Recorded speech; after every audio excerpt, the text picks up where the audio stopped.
Let me go across to Venkat Sundaram, who is a former pitch committee chairperson. He's joining us on the broadcast. We have Bimal Soni, who is a former manager of the Indian cricket team, joining us on the broadcast as well. This is going to be a very quick chat. Mr. Soni, I'm going to start with you.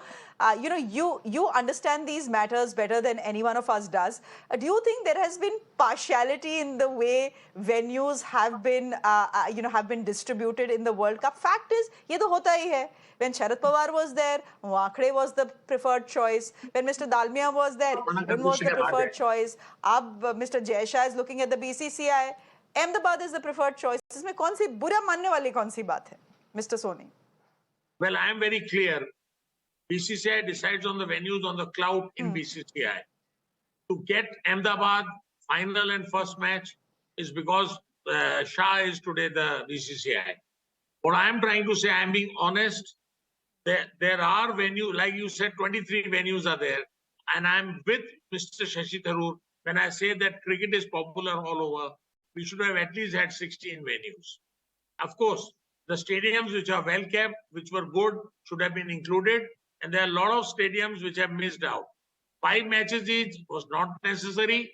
We could have played 3 or 4 matches and distributed the other matches to the other stadiums. So this is, I mean, I am not criticizing anybody individually, but I would say that Indian cities should have been given more chances. More cities should have got the World Cup, and at least 16 venues should have been selected. As far as the ICC is concerned, what India has told them, they have followed it, and India has got the influence to see what matches they can play where. So I don't think so. This is a good measure that they have taken only 10 cities as the venues for these World Cup matches. That is what I would like to say. Okay. Now, it is very... You're saying very clearly that whoever holds the clout in the BCCI influences where the marquee matches are going to take place. I agree with you. That is what it looks like. If you look at the IPL opening match, the IPL finals, if you look at the opening and the closing match of the World Cup, if you look at the India-Pakistan match, I mean, World Cup chhodiye, everyone is just talking about the India-Pakistan match. That will be held in the Narendra Modi Stadium.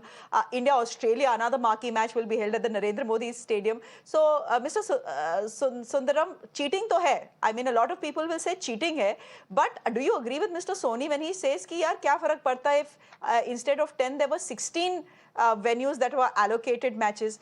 To my mind, isn't that a logistical nightmare and a complete nightmare for teams as well to travel to 16 different cities? Well, it is. You're right, and I think these considerations are taken into these things like travel, logistics, transport, weather. I mean, I read that the BCCI has shifted the semi-final out of Chennai or not considered it because the monsoon would be receding in October from that area and it might affect a game. Well, we've seen so many rain interruptions during IPL, including at Ahmedabad, which is a new stadium. But, coming to, avoiding the politics of it and looking at the venues selected, barring, I would say, Lucknow, though Mr. Shukla is, tomming about Lucknow being a great stadium and all that, but we saw that the pitch there was very substandard during the IPL, and it created a lot of confusion and it created a lot of furore. So, you cannot justify giving them so many matches at Lucknow. But I think that when you look at the hotels, you look at the transport and the connectivity between the different cities, I think the BCCI has got a difficult job on its hand because, as you rightly stressed, we have 23 venues of international standard in India. No other country has so many venues. You take England, the Ashes is going on. There are 5 or 6 venues, that's it. And whether you play in A or B doesn't really matter. But in India, it's not that way. And yes, politics does play. Cricket and politics has gone back from 1880 till date. Every time you look at the history of Indian cricket, you'll find a political interference. Whether it is the BCCI, whether it is a political, whether it's the selection of players. It's such a big country, there's such a big following for this game that you cannot please everybody. And there will be instances where you'll displease more than you'll please. But you have a job to do. And what were the options before the BCCI? They have to keep all these factors. You know, I remember in Kanpur, there was not even a proper hotel. In Dharamshala, the airport was far away from the city. But you find now that these things have improved, situation has improved, hotels have come up, roads have improved, connection has improved.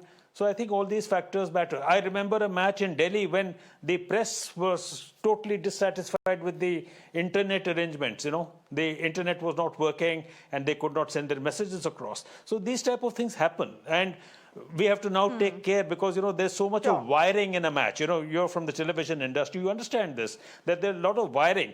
And we've just heard from you that so many people have died due to electrocution. This can easily happen on a cricket ground. So we have to take care of all these things because there's a lot of joints and things like that, and we have to be careful. So essentially, the BCCI has a tough job to do. You know, this is very important. Mr. Sundaram, you're telling me that the BCCI has a tough job to do, that's right. and you It's not simply easy. cannot please everyone in this country. We are a people with different opinions. We are argumentative, और हम हर चीज पे बहस करते हैं. So it was good to speak to the two of you. It was interesting to speak to the two of you. You come with a lot of experience. So thank you very much, Mr. Sundaram and Mr. Soni, for joining us on the broadcast. This was a short chat. On that note, I'm slipping into a quick break on the show. We have lots of news coming up on the other side. We have Deepak Bopanna, who's joining us at the top of 7 with all the news from the South. So do stay with us.